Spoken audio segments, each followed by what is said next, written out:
Good evening, and welcome to our webinar on Back to School, Beginning the School Year on a Positive Note. My name is Louis Amador, CDC Program Coordinator, and I will be your moderator for the webinar. The webinar is being provided as part of the Tourette Health and Education Program, a program of the Tourette Association of America in partnership with the CDC. During the webinar, we would be very happy to hear from you and include your voice in the conversation. You can ask questions or share comments using the question panel on the right side of your GoToWebinar player at any time. We will collect your questions and address them during the Q&A session at the end of the presentation. Additionally, you'll note that we have a handout of the slides that you can download from your control panel and will be discussed in the presentation. I want to mention that funding for this webinar was made possible by our cooperative agreement with the U.S. Center for Disease Control and Prevention. The views expressed by speakers and moderators do not necessarily reflect the official policies of the Department of Health and Human Services, nor does the mention of trade names, commercial practices, or organizations imply endorsements by the U.S. government. It is my absolute pleasure to introduce you to our speaker this evening, Kathy Giordano. Kathy Giordano is a TAA's education specialist. She has a background in teaching grades 7 through 12 English. From 1995 to 2015, she held various positions at the Advocacy Center in upstate New York, including coordinator for the Tourette Education Advocacy and Support Program. Additionally, Ms. Giordano owned and operated Tourette Plus, providing educational and behavioral consulting services to school districts and human service agencies. Again, we encourage you to submit your questions and comments anytime in the question panel, and we will do our best to answer all of them at the end. If we do not get to your question, please feel free to email the Tourette Information and Referral staff using the email support@tourette.org. So now, Kathy Giordano, please go ahead with your presentation. Thanks, Louis, and welcome everybody for joining us.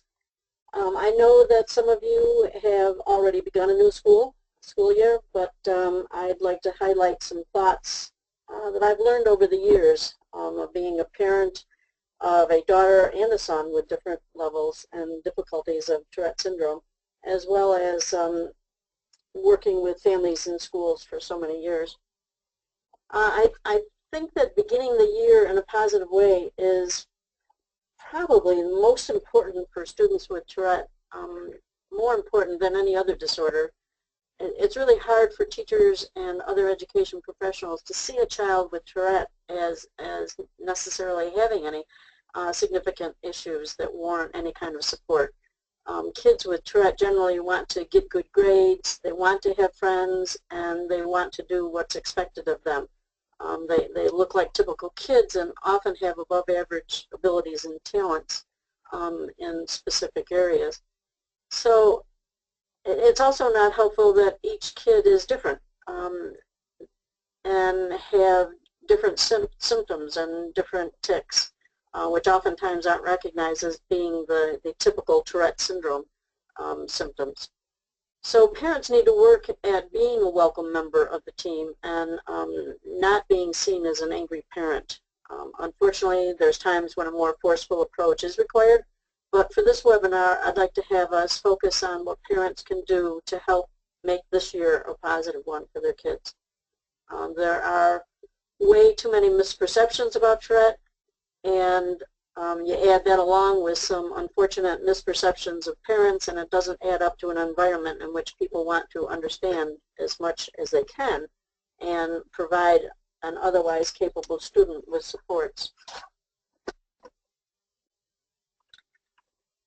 So Tourette is one of the most complex disorders for parents and teachers to understand, and the importance of developing a positive relationship with your child's team cannot be overemphasized.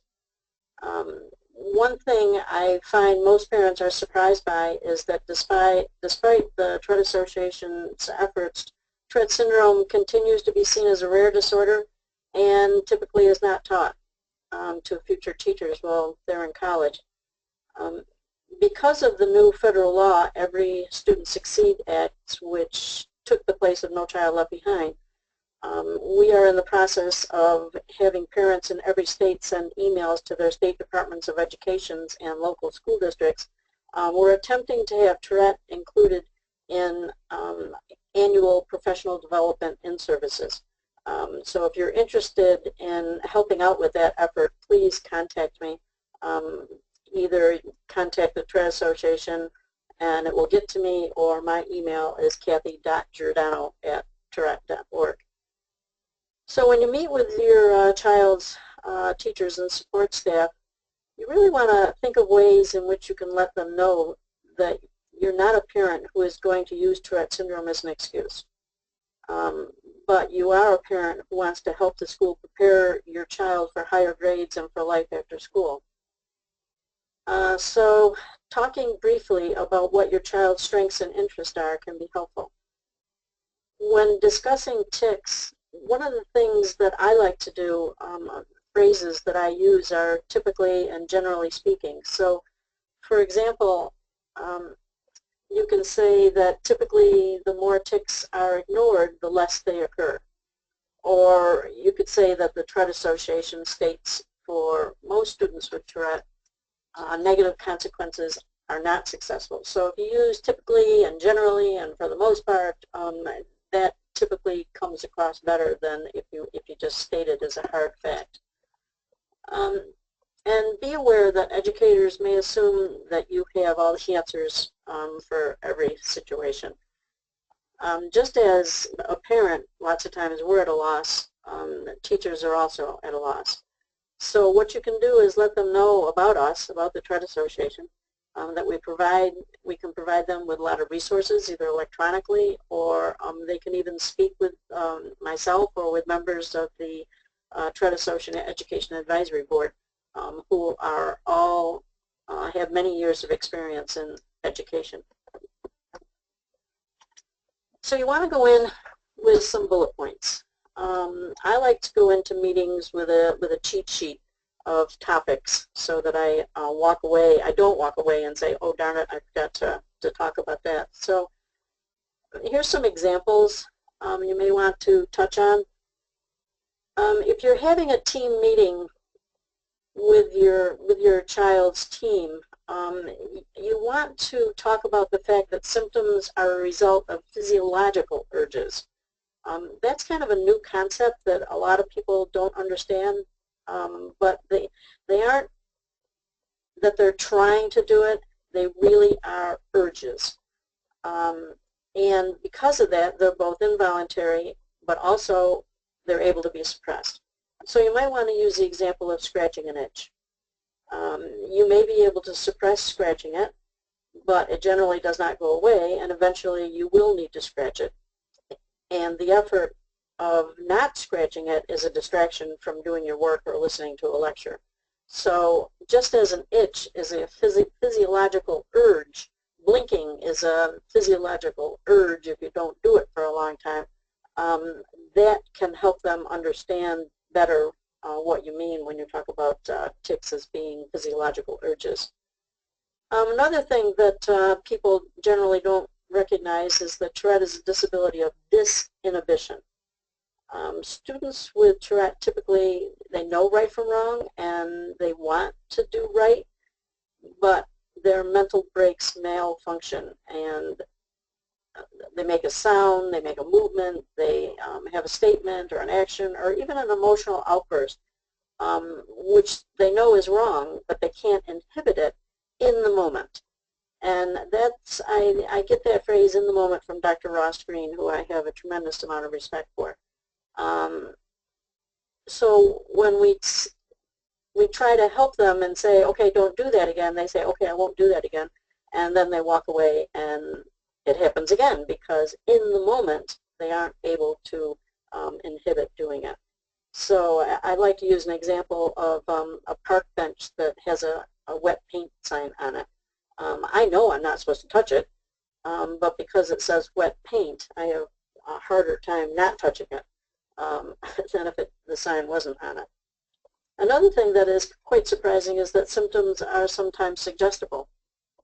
So if a student has an obsessive need to touch the fire alarm when he's in the hallway, reminding him not to touch it as he's leaving the classroom will only remind him of his obsessive need to do that.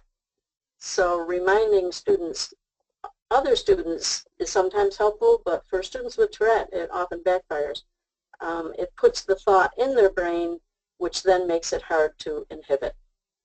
So it's much more successful to help students learn strategies so that they can manage the need to touch the fire alarm rather than reminding them not to.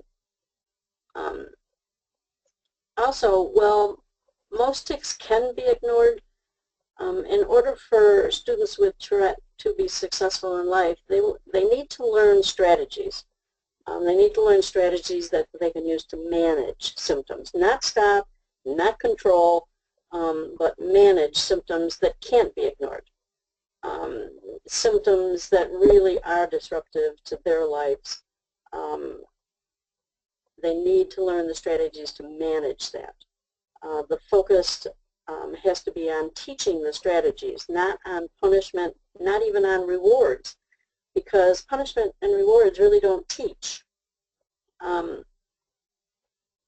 We need to teach the student who has these involuntary neurological symptoms, and if we either provide punishment or withhold rewards, that also can backfire and make students very angry. You can let the schools know that our website has a lot of articles that list strategies for positive and proactive support. So if they need suggestions, they should really look at our website. As well as you can provide a couple of the articles that are attached to this website. We've attached, I think, 5, which you probably don't want to give all 5 at once because that would be kind of overwhelming. But look through the attachments and maybe for the first meeting hand out 2 of the shorter ones or 2 of the ones that you think are more appropriate.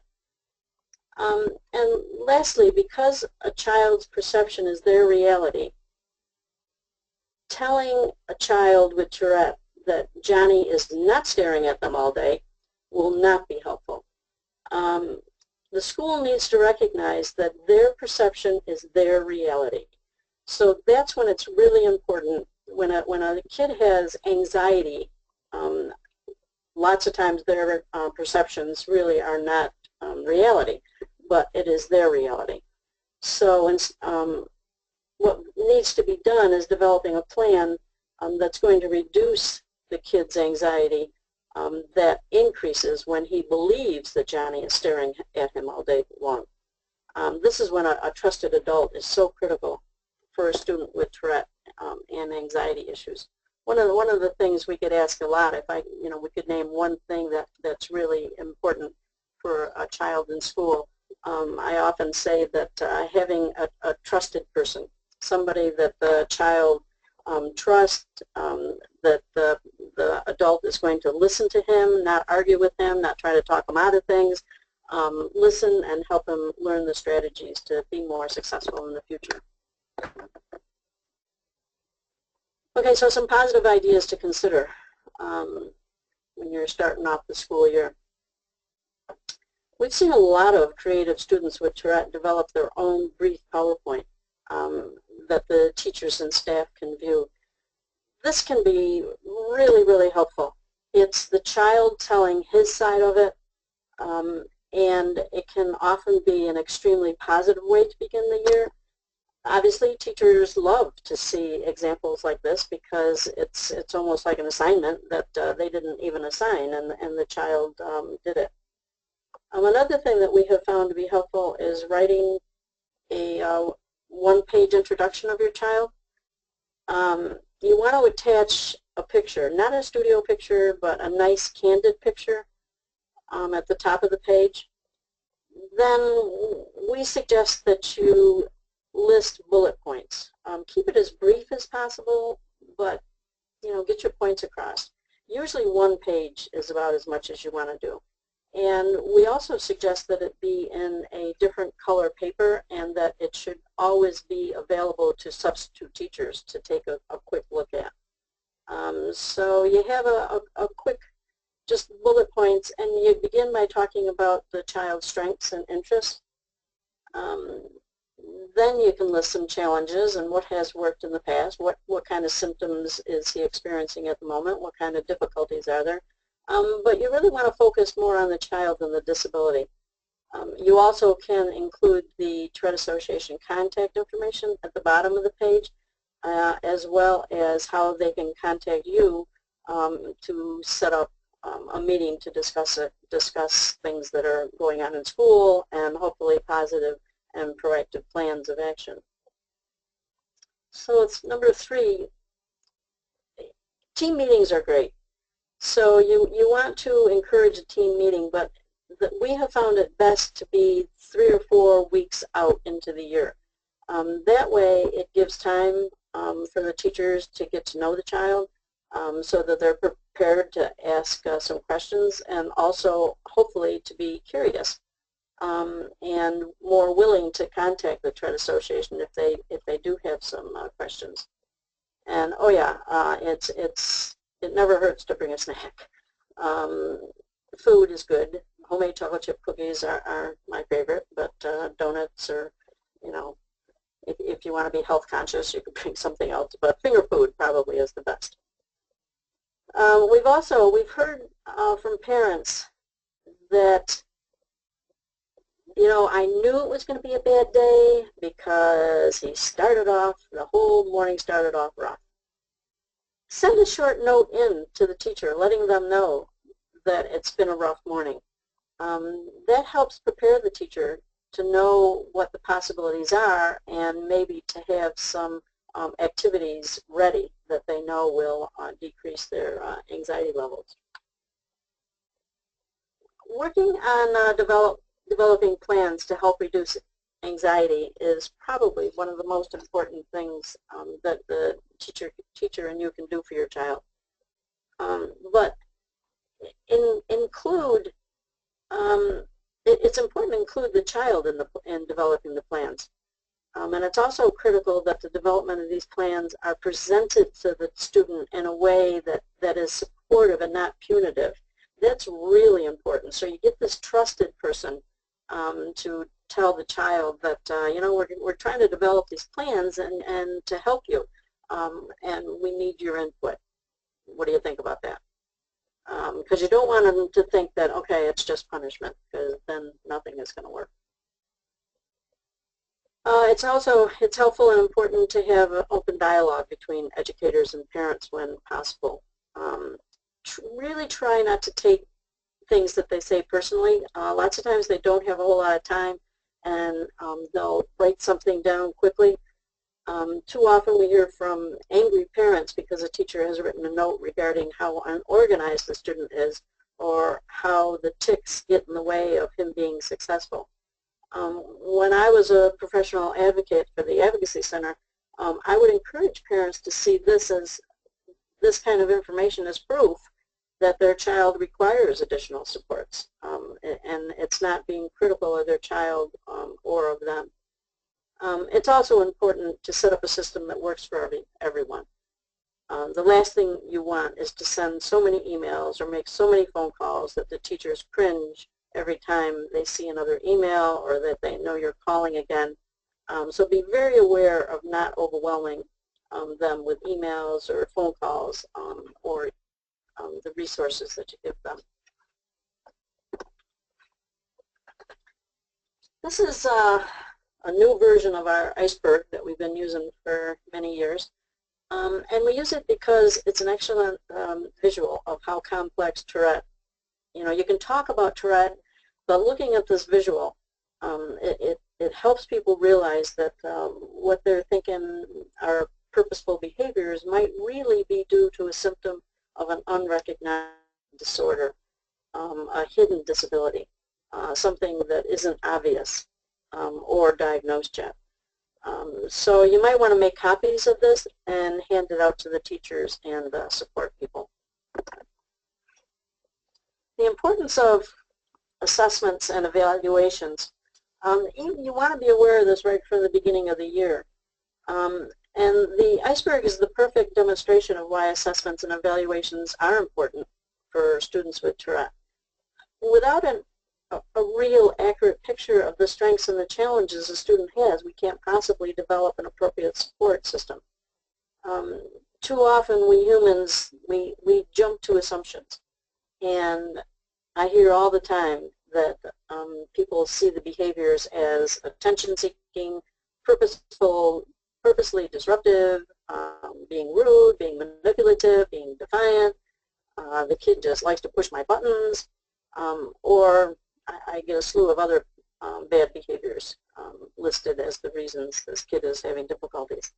In reality, the behaviors may very well be due to tics, to disinhibition. That's when, like I said, the mental brakes malfunction. It might be due to an obsessive-compulsive symptom. It could be reaction to sensory issues, smells, touch, sight, hearing, taste. It could be because of pragmatic difficulties in which a student doesn't really comprehend or use everyday language effectively. Or what we are finding to be very common in kids with Tourette, and it particularly becomes a difficulty in the starting in about 6th grade and up, is the executive function challenges. This is a whole nother video webinar. So to learn more about each of these, I really, really strongly recommend that you read the attached articles, Red Flags and Tourette is More Than Tics. They probably are the two most common articles that we give out. So supports and services, accommodations, and modifications. The evaluation and assessments, they're important in collecting the clues necessary in knowing why the student is struggling, either in academic areas or also don't forget about socially. The school is supposed to be teaching a well-rounded education, and that includes his social growth as well. And they can do assessments for social skills deficits. The evaluations, they're time-consuming and costly, so you don't want to request them casually. But if your child has or hasn't received an evaluation, and there's some kind of new information, you don't want to ask for another evaluation if everything is pretty much the same. So if there's a new diagnosis or a new area of concern, or if an area of concern becomes more problematic, then an evaluation makes sense. Let's figure out what's going on with this kid. Let's not assume that he's just being lazy. The child may not require assessments in all areas, and that's why it's important that you read the resources provided, because they can help you recognize which areas should be evaluated and which don't need to be. So as you're reading over the handouts, the attachments, you can say, oh yeah, wow, that's my kid, or no, that's not really true. So it's also important that you request the evaluations in writing, not verbally, and please, not email. Writing. Write a letter and either bring it to the school or mail it so that it is a return receipt, so that you have records of when they received your request. That can be important down the road for legally on the time frame when they have to do it. There's an article called Getting Help at School that has a lot of good information about this. We've also included an example letter that you can use when you're writing a letter to request evaluations and assessments. Okay, so legal and discipline protections. You know, why is this important for starting the year off on a good foot? Well, knowing your child's right really can be helpful in developing and keeping a positive relationship. So very quickly, and I suggest that you get the resource that's at the bottom of the page and read it over. A manifestation determination meeting basically is a meeting that's held when a student is going to receive a long-term suspension. The meeting determines if the behavior was due to the child's disability, because if it was, then they can't long-term suspend him. So think about a situation in which your child develops a symptom which is thought to be purposeful and breaks every school code of conduct rule there is. A positive relationship can be ruined pretty fast if the school suspends your child for a couple of weeks or more for something you know and your child knows is not his fault and is due to the Tourette Syndrome diagnosis. It's much better to be able to say, if this happens, that you understand that there are some federal protections regarding manifest determination. That immediately says to the school that you have done your homework, you know your child's rights. Going into these meetings prepared is important, and we have information regarding manifestation on our website. And again, teachers aren't taught this in college. They might not even be aware of this important process. So if you are, then that's critical.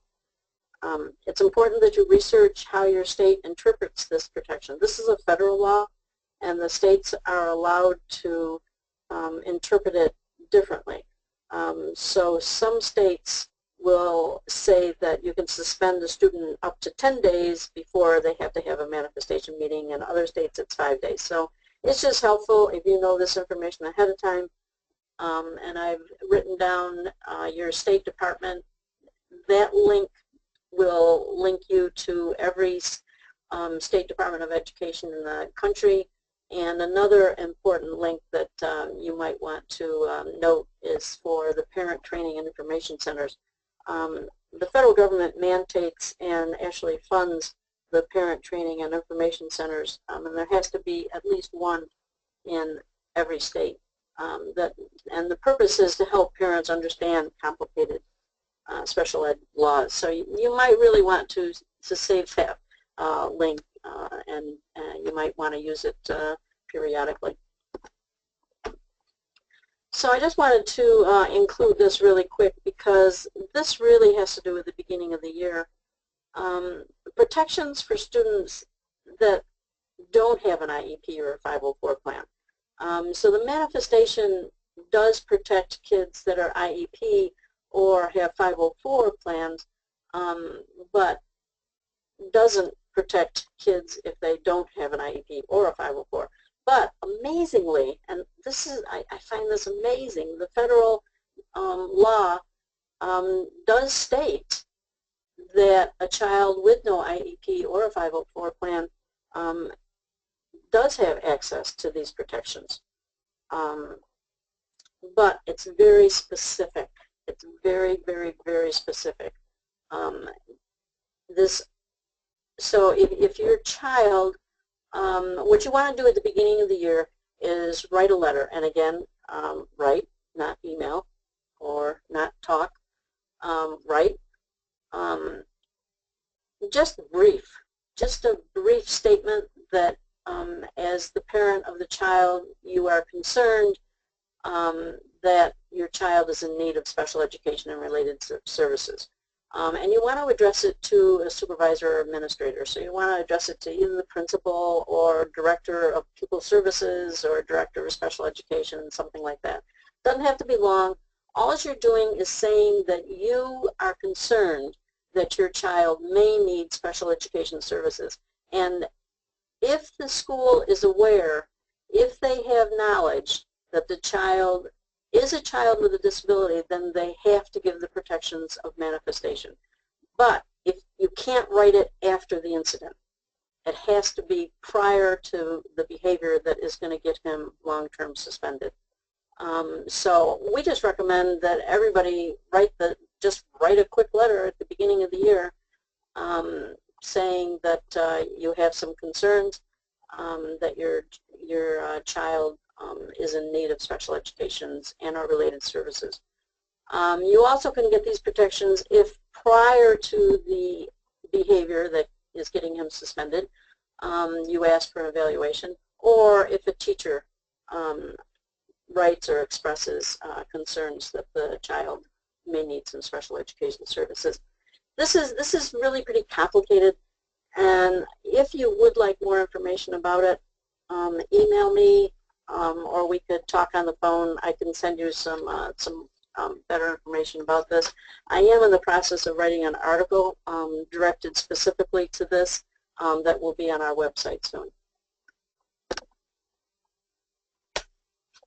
Lastly, but definitely not least, this is a quote that I think every parent of every child who has Tourette should have laminated and have it with you every time you go to a meeting at the school. Back in 2004, when IDEA was reauthorized, we at the Tourette Association were able to talk the federal government into including Tourette Syndrome in the IDEA under other health impaired. Up to this point, if a kid with Tourette Syndrome was going to get any kind of services or support, he needed to be classified as emotionally disturbed, and that isn't appropriate. So whenever the law is changed, the government has to say why they changed it, and I just love, love, love this quote. We do believe that Tourette Syndrome is commonly misunderstood to be a behavioral or emotional condition rather than a neurological condition. Therefore, including Tourette Syndrome in the definition of other health impaired may help correct the misperception of Tourette Syndrome as a behavioral or conduct disorder and prevent the misdiagnosis of their needs.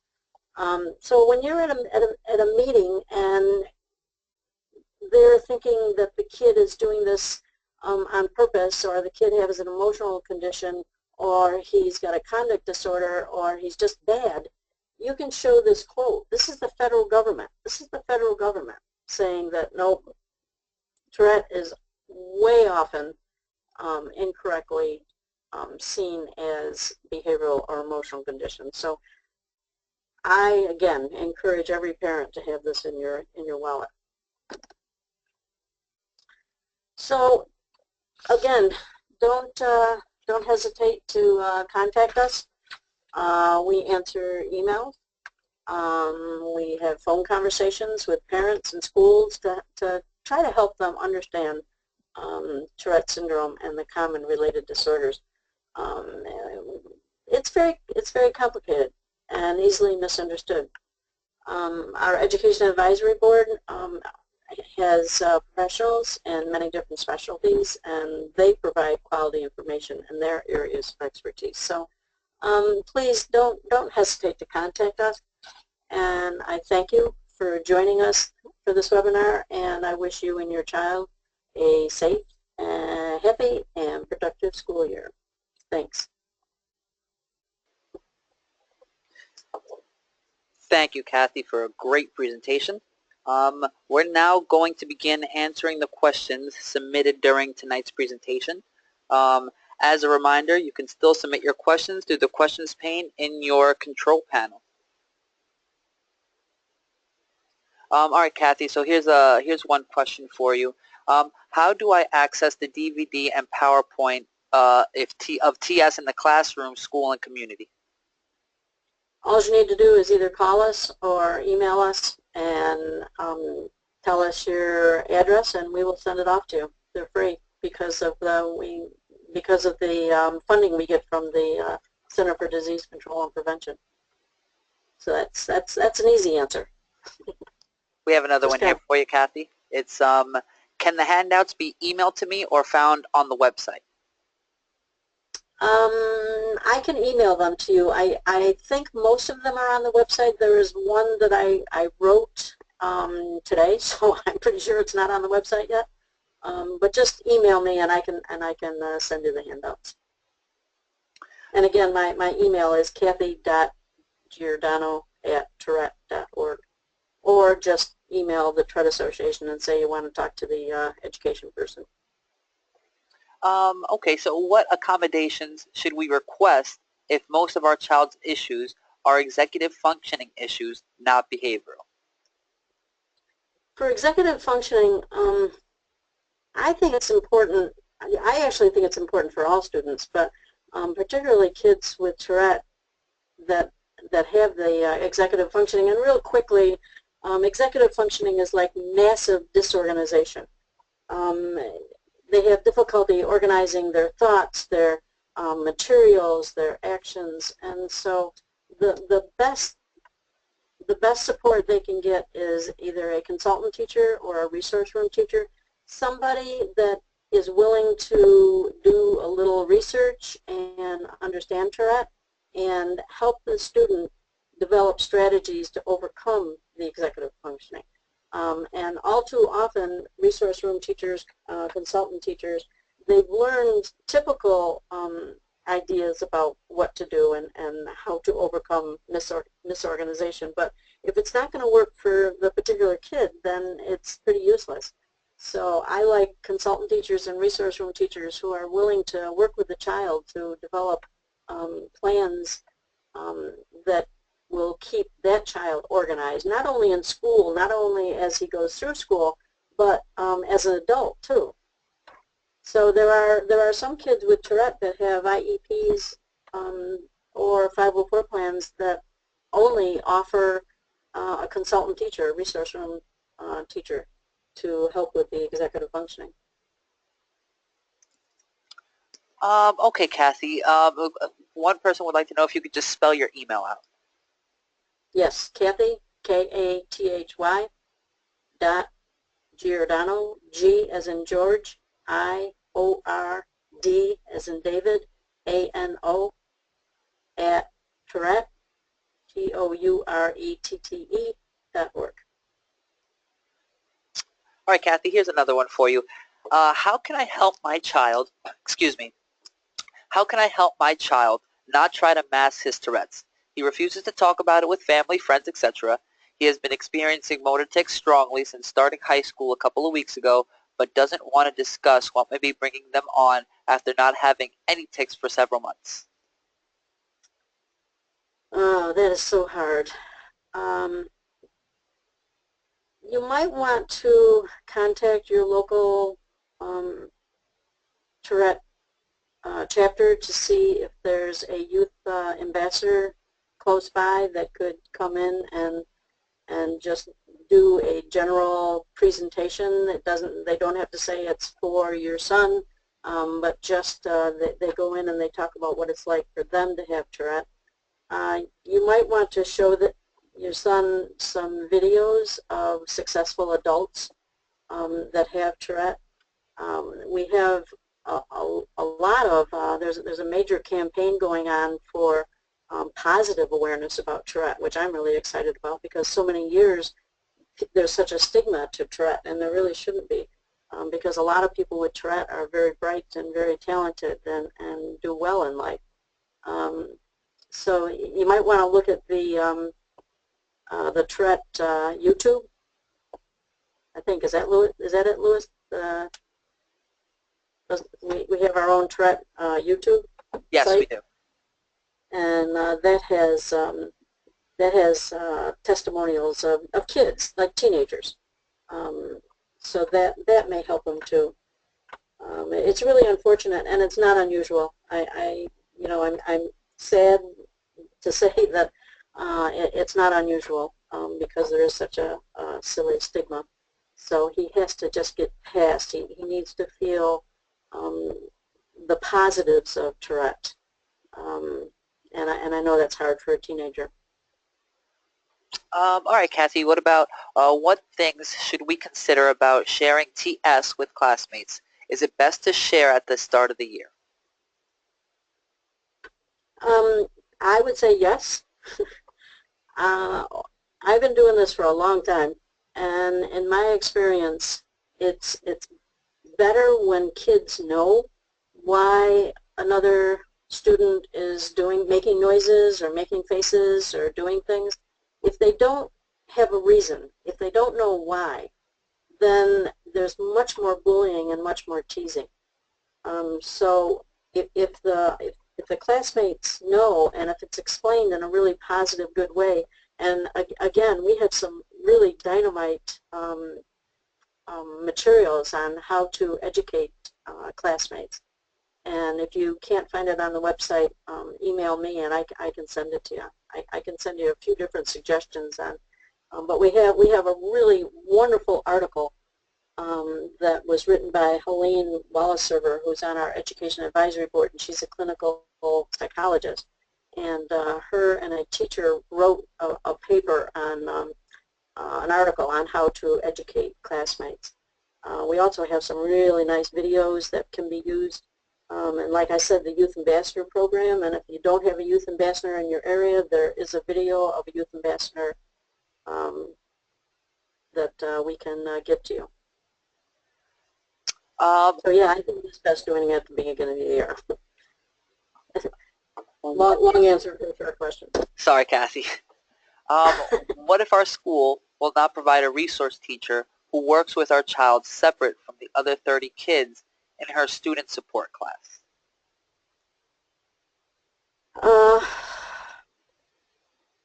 Well, you would have to make a real strong case for it. You want to look at, is the student doing okay with the supports that they're getting? And from your question, I suspect they're probably not. So an IEP is an individualized education program. So the supports for a child, a student, needs to be individualized, and the special education law says that it has to meet the student's individual needs. So if there are needs different from the rest of the classroom, if the classroom that he's in is not, if the support that the child is getting is not helping, then you want to document. Document as much as you can, and then take this documentation and bring it to the IEP committee. It depends. I don't know how old the student is. I mean, it gets more serious as the student gets older, obviously, because there's a lot more that you need to be organized about. But if that doesn't answer you, then email me, because it may need some more specifics depending on if your child's in elementary or middle or high school. But go for an IEP. But you'd have to really have good documentations that it's needed, and there's a variety of ways of doing that.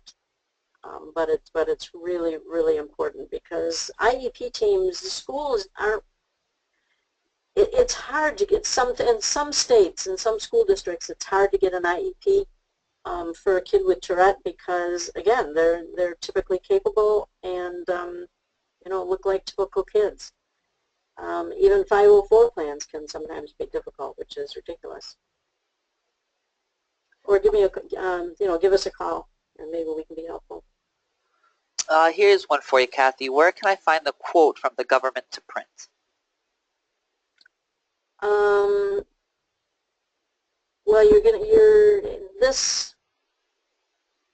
the PowerPoint's going to be printable. Yes, no? Yes.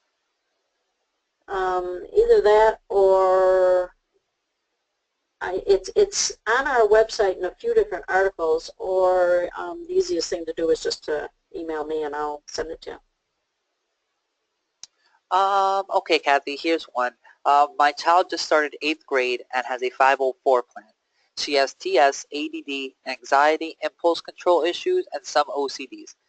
These are all diagnosed, and the school has the documents. They've ignored our requests in the past for certain modifications, and the principal doesn't feel she needs some, so they were done away with, so we battle the school each year. What are some modifications you recommend? Well, it depends on, I can't really recommend without knowing more specifics. Does the question say that she does have a 504 or no? It does. Okay, so she does have a 504 plan. Yes. Okay, but it's not, it sounds like it's not adequate. And I would suspect that it's not adequate with all those diagnoses. The anxiety issues are huge, and the obsessive-compulsive issues are huge. And she's going into 8th grade, which is all by itself. Again, you're going to want to document, and I don't know the last time there was an evaluation done. If she hasn't had an evaluation lately, I would suspect that might be helpful, and go to the article, Getting Help at School. and requesting more evaluations. And before you request them, read over the Tourette is more than tics to determine which areas you definitely would want to have evaluated. But you know, again, your situation is not unusual, much to my sadness. But by law, that they should be providing. It sounds like they should be providing more than they are. And so you're going to want to really document. In order to get an IEP, you have to show that your child needs special education services or related services. That's different than accommodations and modifications. If it's only modifications and accommodations, you can get that through a 504 plan. But even then, the 504 plan might be enough. Might not be enough. But to get an IEP, you really want to do your homework. And you want to determine what special education services does your child need. Does she need counseling because of her anxiety? Does she need a resource room? Does she need the services of a speech pathologist for executive functioning?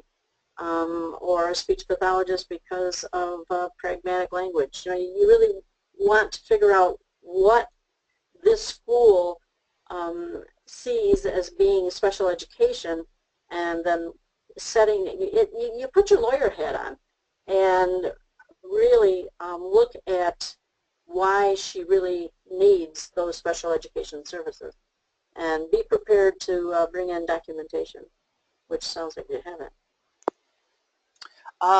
How can a parent help the professionals at school to understand that their child is not a behavioral child but has severe anxiety related to Tourette syndrome?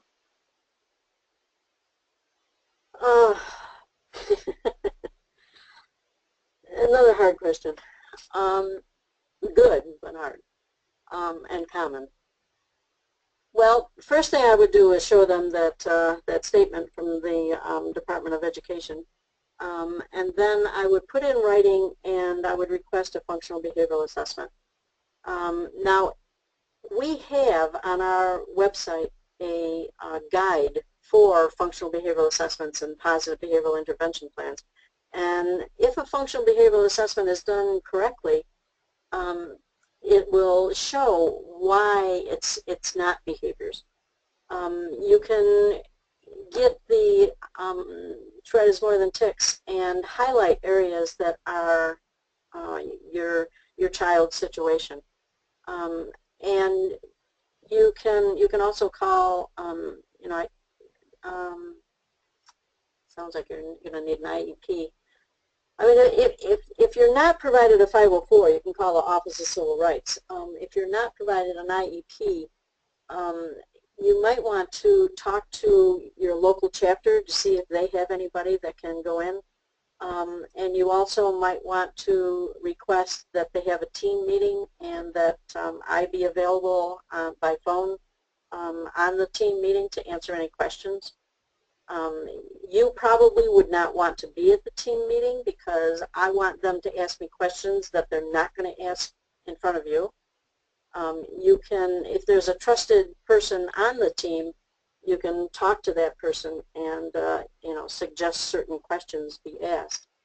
But that's been pretty helpful with a lot of schools too on turning the tide, because, you know, listening to mother, I do presentations all over the country, and all over the country people listen to me, and the only people that didn't listen to me was my child's school because I was the mother.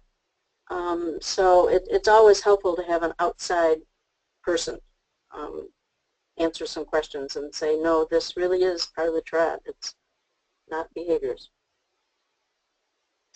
But do they have to fail for it to be considered a need?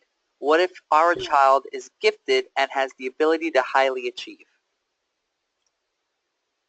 First, before I forget, we have this massive thing going on trying to get the schools across the country to pay more attention to kids with Tourette and who are gifted. So I would ask that you contact me, and I can put you on my email list so you can help out. Secondly, the child is not, there's, in the law, the law actually states that, I mean, it's a quote, that the child does not have to fail to require special education services. So that's right in the federal law. No, they don't have to fail. And it also talks about gifted, and for the first time in history, the new law talks about the fact that kids that are gifted need special education services. You know, they need something different. They don't need the typical, but they need some support. So it's harder. It's harder when your kid is gifted to get an IEP, but it is possible. And again, you're going to want to put your attorney hat on and figure out, you know, what kind of services the student needs, and document. If there is, look at the, we have a new website, and I don't know if it's on or not, but if it's not, email me, because I'd like for you to look at the evaluations and the assessments, because a lot of kids who are gifted, they score like in the 130s in one area and 20 in the other, and you average those out, and it turns out to be average. So the evaluations and the assessments can be hugely important in proving that your child does deserve and needs some services. If your child has been determined to need special ed and the school has agreed to create an IEP, then if there is a software that can help your child, is the school obligated to provide it? No. They're obligated to provide an appropriate education. They are not obligated to do anything specifically.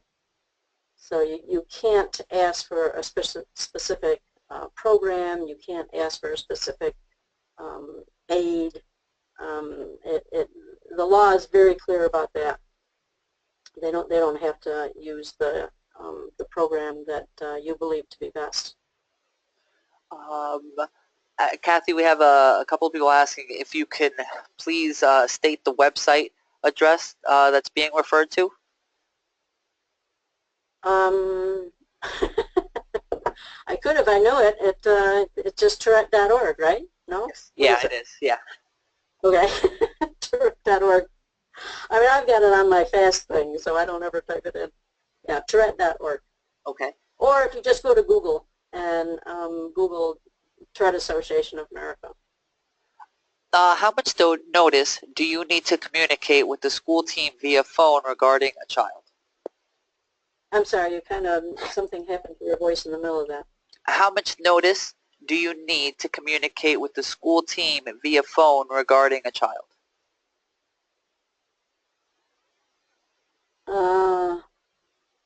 Not sure I'm understanding the question. Is the school wants to have a phone conference? I guess they want to know how much time do you need to communicate with the school team via phone regarding a parent's child?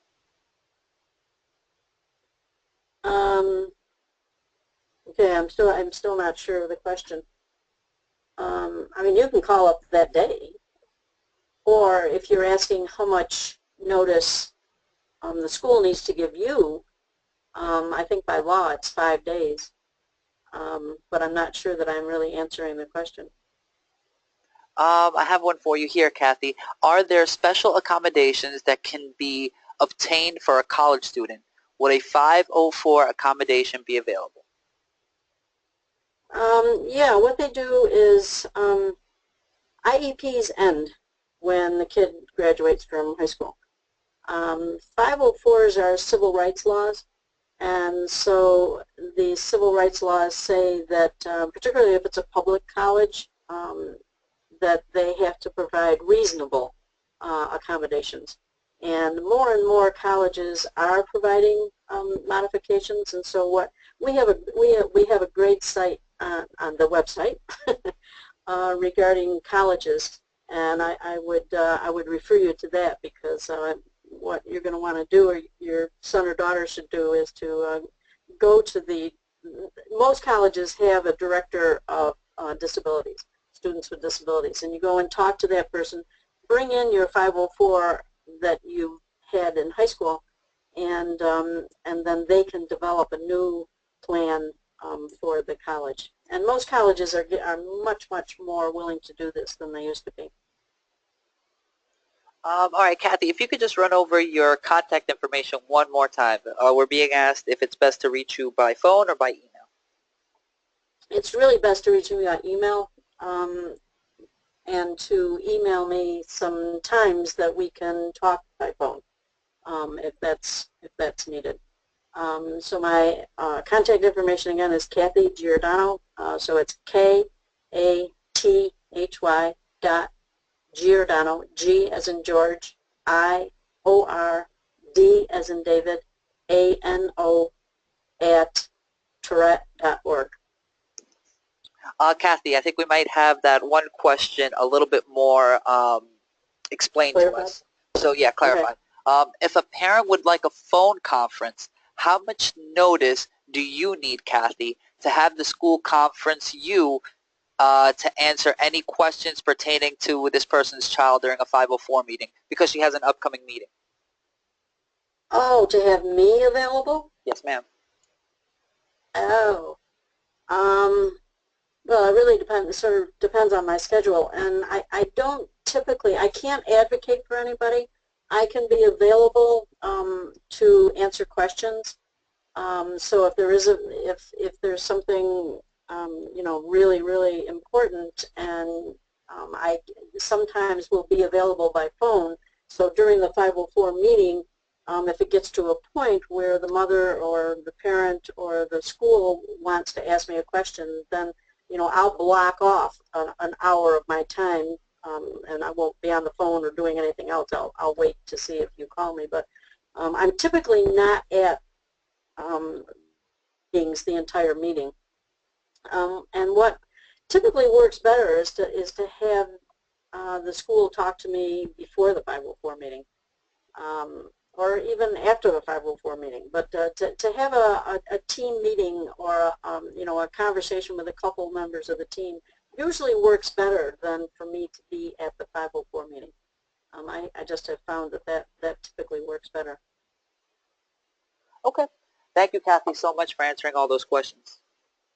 And it depends on my schedule. I mean, as far as the time goes, it really depends on my schedule. I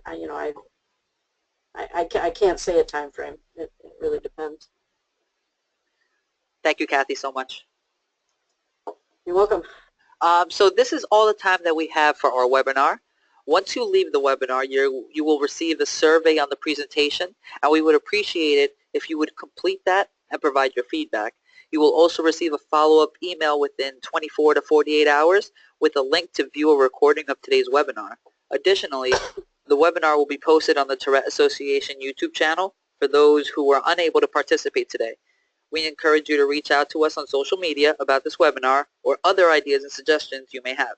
And again, we have full-time information and referral staff who can answer your questions as well by emailing support@tourette.org or calling 1-888-4-TOURETTE. On behalf of the Tourette Association, thank you again for joining us and taking the time to view our presentation.